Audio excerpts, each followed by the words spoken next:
Hürmetli vatandaşlarım, dersimizin 4. başlayımız. Amerika matbuatları John Kerry'nin Janubi Deniz doğrusudaki taleplerini doğrudan doğru ret kıldığı dep görsettiği mavzulu haber 5. ayının 17. günü Twitter bitide ilan kılındı. Haber mındak başlandı. Jungo'da ziyarette buluvatkan Amerika Koşmuş Ştatlarının devlet işler katibi John Kerry efendi 16. günü Jungo'nun veziri Li Keqiang bilen Janubi Deniz'deki talaş tartış meselesini muhakeme kıldı. Matbuatlar mındak görsetti. Janubi Deniz meselesi boyunca Jungo ilgili hukuk menfaatini qoğdaş iddiasini qayta şerhileple kalmay. Devlet işler katibi John Kerry'nin ciddi vaziyetini pesaytiş doğrusudaki taleplerini edep bilen doğrudan doğru ret kıldı. Xinhua Xinhua haber kıldı. Amerika Koşmuş Ştatlarının devlet işler katibi John Kerry 16. 17. günleri Beijing'ni ziyaret kıldı. 16. günü John Kerry efendi Jungo'nun Taşkı İşler Ministeri Wang Yi bilen söhbet ötküzdü. Wang Yi mındak görsetti. John Kerry efendinin fikir almashtırış için kelgelligini, jangu jidal qilish için emas, hamkorlik için kelgelligiga ishonaman.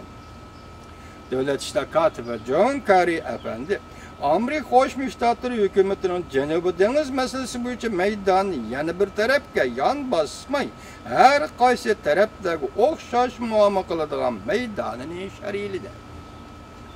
Jungo Harbiy Komitetining muavin reisi Pan Changlong, Jungo'nun Janubi Deniz takım aralları etrafındaki deniz yüzüge münazara talep kılmaydigan igilik hukuku bar deb ko'rsatdi.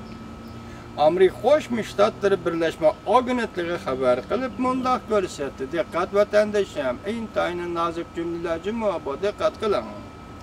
Jungo'nun Janubi Deniz'de talaş tartış buluvatkan rayonda bargan sıra qattiq hareket kılıvatkanlıqını devir kılgan halda Amerika Koşmuş Ştatları bilen Jungo 16. günü Beijing'de her iki taraf özünün meydanında qattiq durup göz qaraşlarını şerhiledi. Beijing, Amerika Koşmuş Ştatlarının devlet işler katibi John Kerry'nin ciddi vaziyetini pesaytiş doğrusudaki taleplerini edeplik bilen iken doğrudan doğru ret kıldı. Demek Beijing'de boğan söhbette devlet işler katibi John Kerry efendinin ciddi vaziyetini pesaytiş doğrusu taleplerini Beijing hükümeti edeplik bilen ret kıldı.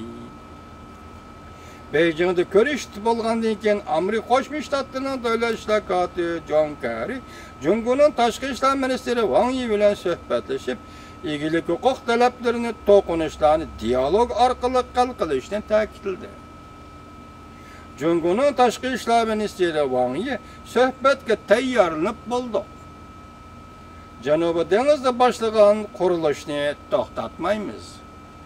Bu bütünlüğü Jungo'nun ilgili hukuk dairesideki iş deb ko'rsatdi. Shundoq javob berdi.